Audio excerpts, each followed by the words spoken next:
Harta yang haram bisa menggelapkan hati dan memunculkan rasa malas untuk beribadah. Semakin banyak harta haram yang dimakan, akan semakin gelap hati manusia, sehingga semakin jauh dari jalan Allah. Mengkonsumsi harta haram sama halnya dengan petaka bagi jiwa manusia. Ibnu Abbas radhiyallahu anhu pernah berkata, sesungguhnya setiap kebaikan akan memberikan penerang bagi hati, cahaya bagi wajah, kekuatan bagi badan, tambahan dalam rezeki, dan kecintaan sesama makhluk. Dan sebaliknya, keburukan akan menghitamkan wajah, menggelapkan hati, melemahkan badan, mengurangi rezeki, dan menanamkan kebencian di hati sesama makhluk. Doa mereka yang memakan harta haram juga tidak akan diterima oleh Allah Subhanahu wa Ta'ala. Nabi bersabda menjelaskan perihal seorang musafir yang kusut masam menengadahkan kedua tangannya ke langit seraya berdoa, Ya Rab, Ya Rab. Sementara makanannya dari barang yang haram, minumannya dari yang haram, pakaiannya dari yang haram, dan diberi makan dengan makanan yang haram. Maka bagaimana Allah akan memperkenankan doanya? Hadis riwayat Muslim. Harta yang haram jika disedekahkan juga akan sia-sia. Layaknya mencuci pakaian namun menggunakan air yang kotor, sehingga sama sekali tidak akan membersihkan. Allah Subhanahu wa Ta'ala sama sekali tidak akan menerima sedekah kecuali dari harta yang baik. Sebesar apapun harta yang disedekahkan atau diinfakkan namun berasal dari harta yang haram, maka hakikatnya sedekah tersebut tidak berguna. Selain dampak di atas, dampak yang teramat pedih adalah saat menjalani siksaan di api neraka. Hal ini dijelaskan Nabi Muhammad SAW dalam hadis riwayat Tirmizi yang artinya, setiap daging yang tumbuh dari yang haram, maka neraka lebih pantas untuk menyentuhnya. Hadis riwayat Tirmizi.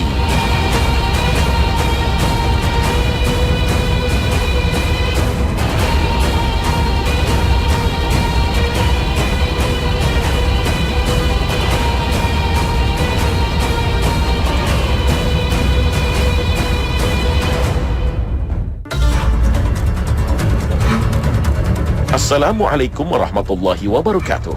Selamat pagi pemirsa Trans 7. Khazanah, ensiklopedia Islam dunia, pagi ini kembali hadir ke hadapan Anda untuk berbagi informasi Islami. Semoga menginspirasi dan menjadi motivasi aktivitas Anda hari ini. Pemirsa Khazanah, begitu bahayanya harta haram bagi kaum mukmin. Namun yang masih menjadi pertanyaan, harta yang seperti apa yang disebut haram?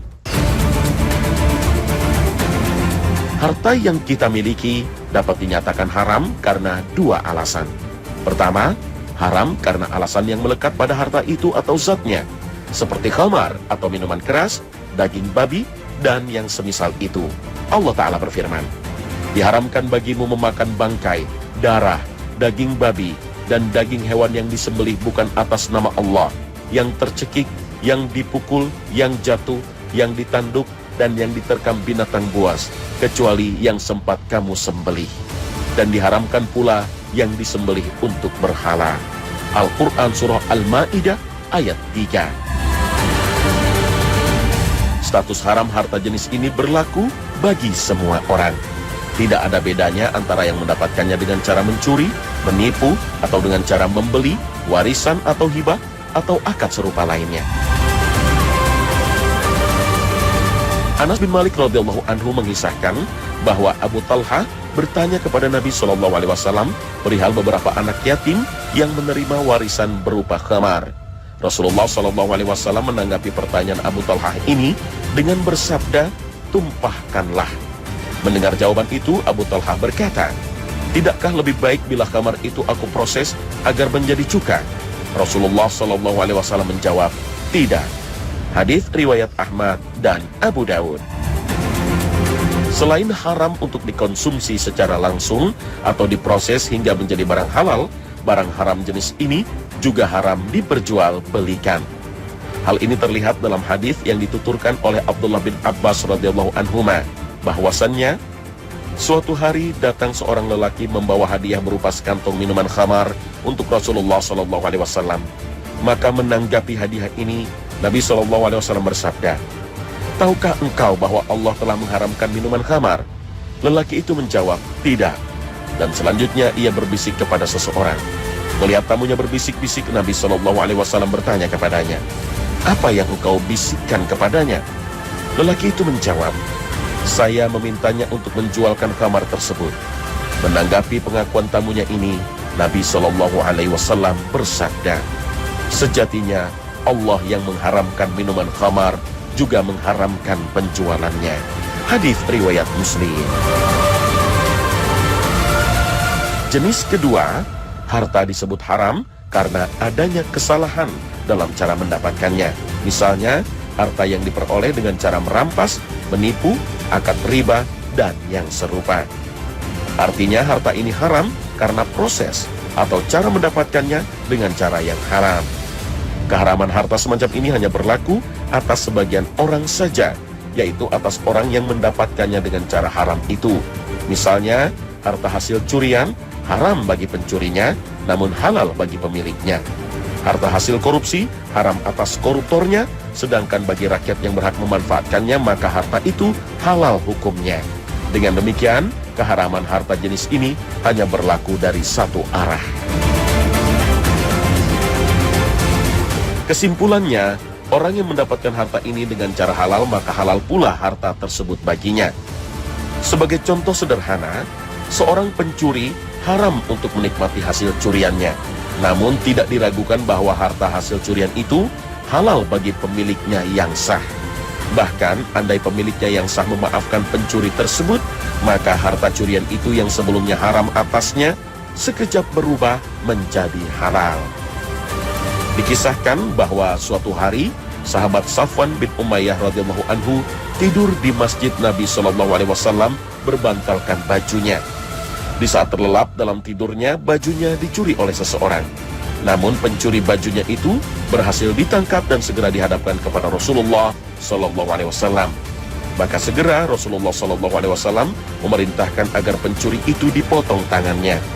Mengetahui pencuri bajunya akan segera dipotong tangannya, sahabat Safwan radhiyallahu anhu merasa iba sehingga ia berkata kepada Rasulullah SAW, "Wahai Rasulullah SAW, apakah tangannya akan engkau potong karena ia mencuri bajuku? Ketahuilah bahwa aku telah menghalalkan bajuku untuknya." Rasulullah SAW menanggapi ucapan sahabat Safwan radhiyallahu anhu dengan bersabda, "Mengapa tidak engkau maafkan sebelum engkau melaporkannya kepadaku?" Hadis riwayat Ahmad, Abu Daud, Al-Baihaqi.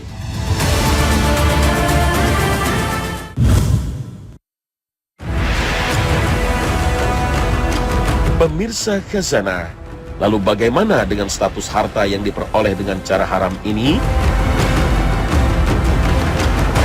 Ada dua macam harta haram yang diperoleh dengan cara yang salah ini. Pertama, harta yang diambil dari pemiliknya secara paksa, seperti harta curian dan rampasan, ghasab. Harta ini haram dimiliki oleh pencuri dan perampas. Harta ini tidak boleh dialihkan kepada orang lain. Kepemilikan harta ini masih tetap berada pada pemilik asli. Sehingga apabila ada kasus pencurian, lalu harta curian itu ditemukan, maka wajib dikembalikan kepada pemilik asli. Ketentuan ini antara lain berdasarkan hadis yang diriwayatkan oleh Imam Ahmad dari Samurah, bahwasanya Nabi SAW pernah bersabda, "Jika barang seseorang dicuri lalu dijual, kemudian si pemilik asli mendapatinya berada di tangan orang lain, maka ia lebih berhak terhadap barang tersebut. Adapun orang yang membelinya harus mengembalikan kepada si penjual dengan tetap memperoleh uang pembelian." Hadis riwayat Ahmad. Demikian pula harta hasil rampasan, maka wajib dikembalikan oleh si perampas kepada pemiliknya. Selama dia belum mengembalikannya, maka dia masih memiliki tanggung jawab untuk itu. Terkait hal ini, Nabi SAW bersabda, "Wajib atas tangan bertanggung jawab atas semua yang diambilnya, hingga dia menunaikannya, mengembalikannya." Hadis riwayat Tirmizi dari Samurah. Kedua, harta haram yang dihasilkan dari transaksi yang dilarang oleh agama, meskipun pemilik pertama menyerahkannya secara sukarela, seperti harta hasil riba dan berjudi. Harta jenis ini hanya haram untuk pelakunya saja, tapi tidak haram bagi pihak yang memperolehnya melalui jalur yang dibolehkan oleh agama. Misalnya kita menjual barang tertentu kepada pelaku riba, dan kita mendapatkan harga uangnya, atau istri yang mendapatkan nafkah dari hasil riba, atau hadiah yang didapatkan dari hasil riba, dan seterusnya. Dosa atas harta ini hanya dipikul oleh pelaku riba saja. Sementara orang yang mendapatkan keuntungan karena menjual barang kepadanya, istri yang dia nafkahi, atau orang yang diberinya hadiah dari hasil riba itu tidak ikut menanggung dosanya. Ketentuan ini antara lain didasarkan pada firman Allah Subhanahu wa Ta'ala. Setiap perbuatan dosa seseorang, dirinya sendiri yang bertanggung jawab, dan seseorang tidak akan memikul beban dosa orang lain. Al-Quran Surah Al-An'am ayat 164. Al-Hasan juga pernah ditanya tentang hukum memakan makanan dari penukar mata uang. Kemudian menjawab, Allah Subhanahu wa Ta'ala telah mengabarkan pada kalian mengenai orang-orang Yahudi dan Nasrani. Sesungguhnya mereka memakan riba, namun Allah tetap menghalalkan makanan mereka kepada kalian. Hadis riwayat Abdul Razak dari Ma'mar. Meski demikian, lebih baik jika tidak bermuamalah dengan pemilik harta haram, tidak berjual beli dengan mereka, tidak menerima hadiahnya untuk alasan kehati-hatian. Sungguh, para sahabat dulu sering menghindari banyak perkara yang hukumnya mubah karena takut terjerumus ke dalam jurang keharaman.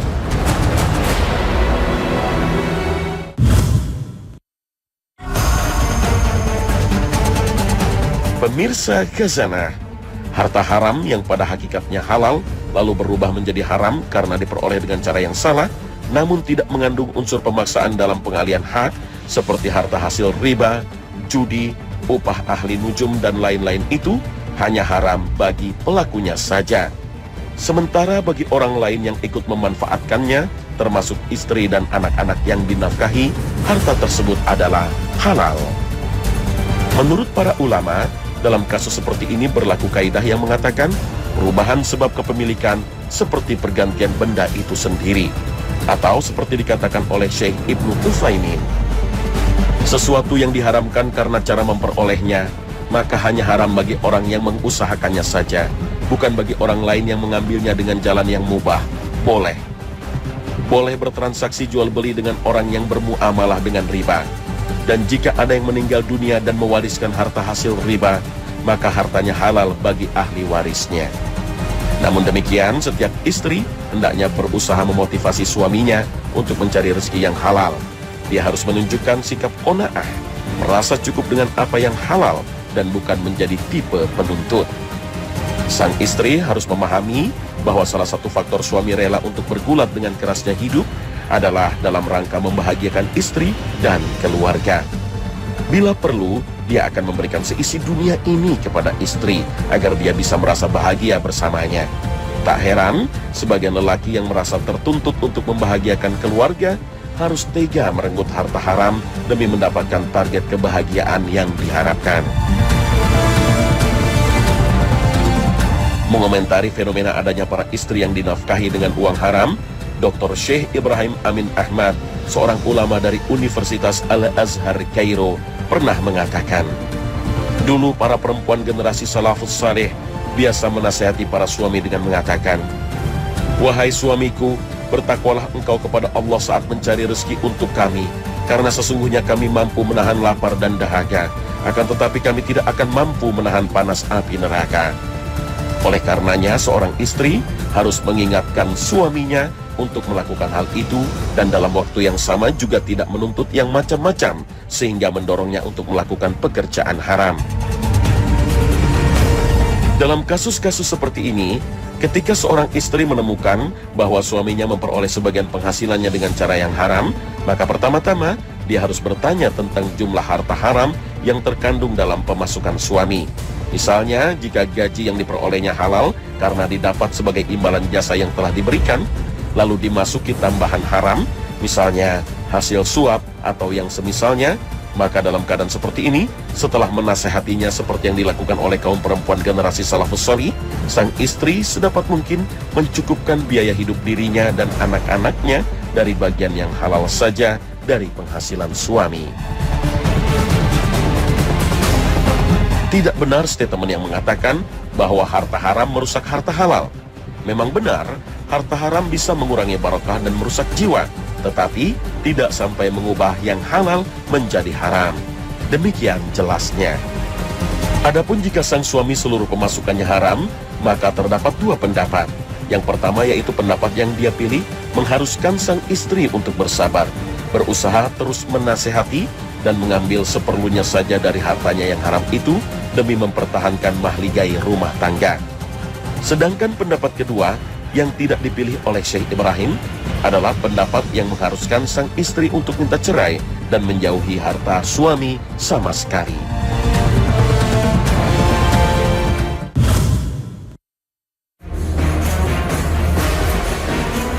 Pemirsa Khazanah, mencari penghidupan dengan cara-cara yang haram atau memakan barang haram merupakan petaka dunia dan akhirat. Oleh karena itu harus segera diakhiri.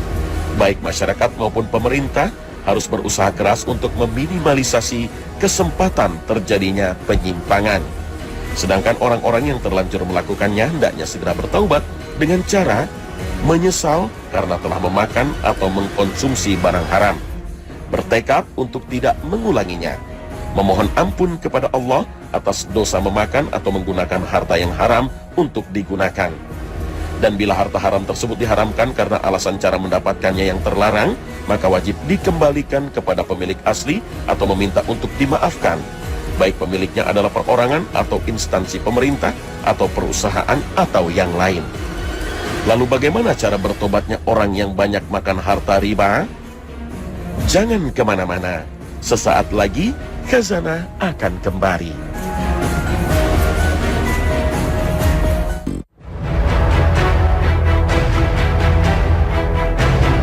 Khusus kejahatan riba, Allah Subhanahu wa Ta'ala telah menjelaskan tata cara pertaubatannya. Allah Subhanahu wa Ta'ala berfirman, "Tetapi jika kamu bertobat, maka kamu berhak atas pokok hartamu. Kamu tidak berbuat zalim, merugikan, dan tidak dizalimi, dirugikan." Al-Quran Surah Al-Baqarah ayat 279. Rasulullah SAW bersabda, "Janganlah mengambil barang milik temanmu, baik hanya sekedar bermain-main atau sungguh-sungguh. Dan bila engkau mengambil barang milik saudaramu, maka segera kembalikanlah kepadanya." Hadis riwayat Ahmad. Namun bila tidak dapat mengembalikannya kepada pemilik asli karena alasan yang dibenarkan secara syariat, maka bisa disedekahkan atas nama pemilik asli, sehingga diharapkan bisa menjadi tabungan pahala sebesar harta yang dia ambil. Dengan demikian, bila kelak ia menuntut haknya di hari kiamat, maka dia telah menyiapkan pahala sedekah sebesar harta yang dia ambil dengan cara-cara yang tidak benar. Wallahu a'lam. Pemirsa Khazanah, Hudzaifah bin Al-Yaman radhiyallahu anhu bertutur, Rasulullah SAW berdiri lalu bersabda, "Kemarilah kalian semua." Para sahabat pun menghampiri beliau lalu duduk di hadapannya. Rasulullah SAW lalu bersabda, "Ini ada utusan Allah, malaikat Jibril, yang membisikkan ke dalam benakku bahwa seseorang tidak akan mati sebelum mendapatkan rezekinya secara lengkap dan sempurna, meskipun rezekinya datang terlambat. Karena itu hendaklah kamu bertakwa kepada Allah dan lakukanlah usaha dengan cara yang baik. Janganlah kedatangan rezeki yang terlambat menyeretmu untuk bermaksiat kepada Allah Azza wa Jalla, karena apa yang ada di sisi Allah hanya bisa diraih dengan ketaatan kepadanya." Hadis riwayat Bazzar. Nah pemirsa, sampai di sini perjumpaan kita hari ini. Terima kasih atas perhatian Anda. Wassalamualaikum warahmatullahi wabarakatuh.